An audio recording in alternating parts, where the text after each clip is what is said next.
Também a série de grandes técnicos da história do futebol brasileiro e mundial, hoje vou falar de um técnico italiano que tem muito a ver com o tetracampeonato do futebol brasileiro. Ele que, no Milan, marcou história, foi o adversário do Brasil na final da Copa de 94 como técnico da equipe da Itália, mas fundamentalmente montou um esquema que foi o mesmo utilizado por Carlos Alberto Parreira na conquista do tetracampeonato mundial. Um desconhecido da cidade de Parma, que se tornou um dos grandes ídolos da cidade de Milão.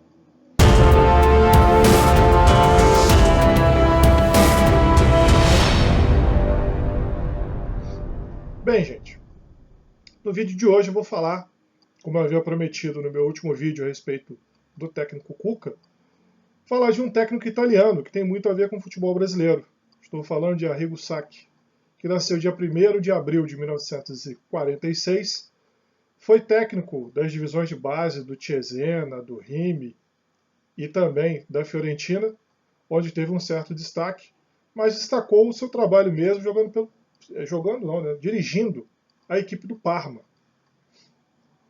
Fez frente ao Milan, do então técnico Nils Hohmann, que era o técnico durante o período de 86, 87, da equipe rossoneira, e no ano de 87, chegando próximo da final da temporada do Calcio italiano, a Serie A Team da Itália, essa equipe, que então era presidida pelo político Silvio Berlusconi, ele acabou demitindo o técnico Nils Hohmann de uma hora para outra, sem explicação, enfim, sem absolutamente nada que tivesse realmente um fato para que fosse demitido. O time fazia uma campanha razoável para boa, não iria disputar o título, mas estava entre os primeiros colocados. E na época, o técnico Nils Hohmann seria o técnico do Milan na temporada 88-89 e teria na sua mão duas joias do futebol mundial, os recém-contratados Marco van Basten e Ruud Gullit, que seriam campeões ao lado de Rijkaard, que também iria para a equipe rossoneira, seriam campeões da Eurocopa de 88. E de uma hora para outra o Berlusconi demitiu o técnico Nils Hohmann e contratou o desconhecido Arrigo Sacchi. Naquela época, e se vocês virem os meus vídeos falando sobre a Itália de 82 e até mesmo o título mundial da Argentina de 86, vocês perceberão que os times da época eles jogavam sempre com um líbero.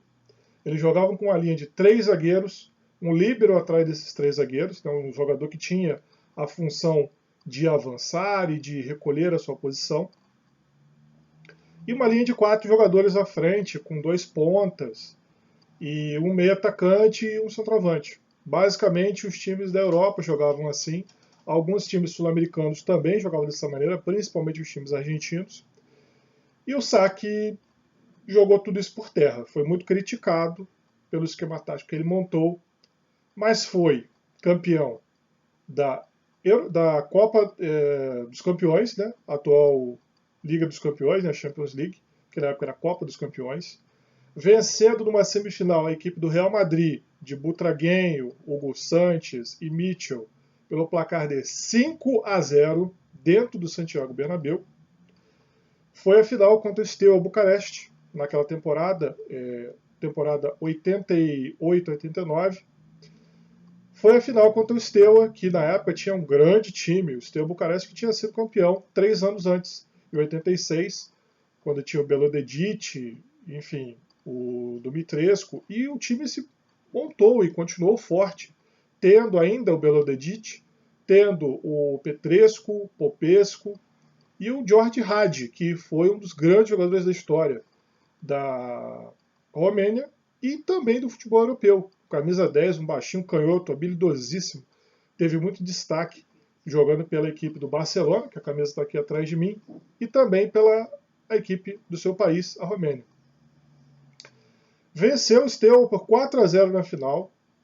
Foi para o Mundial Interclube jogando contra o Atlético Nacional de Medellín, esse mesmo Atlético que esse ano foi campeão na época tinha sido campeão, na época o Atlético Nacional era dirigido pelo técnico Francisco Maturana, tinha jogadores como René Higuita, como o Trelles, também jogadores como Asprilla, enfim, era um grande time da época do Atlético Nacional de Medellín, e o time do Saque venceu por 1-0 na prorrogação, gol do Alberigo Evani. No ano seguinte, mais uma vez venceu a Liga dos Campeões, aí foi a final contra o Benfica, a final na Áustria, venceu pelo placar de 4-1, e o Benfica, que na época tinha os zagueiros brasileiros, Aldair e Ricardo Gomes, e na final do Mundial venceu a equipe do Olímpia pelo placar de 3-0. E esse time do Arrigo Sacchi, que nesses próximos minutos eu vou apresentar para vocês aqui na minha prancheta.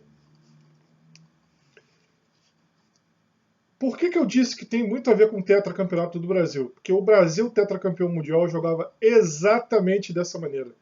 O técnico Parreira disse abertamente, sem vergonha alguma, que copiou o esquema tático do técnico Arrigo Sacchi. E aqui a equipe campeã da Copa dos Campeões de 89, Mundial do mesmo ano. Galli, o goleiro número 1. Na lateral direita, o Tassotti.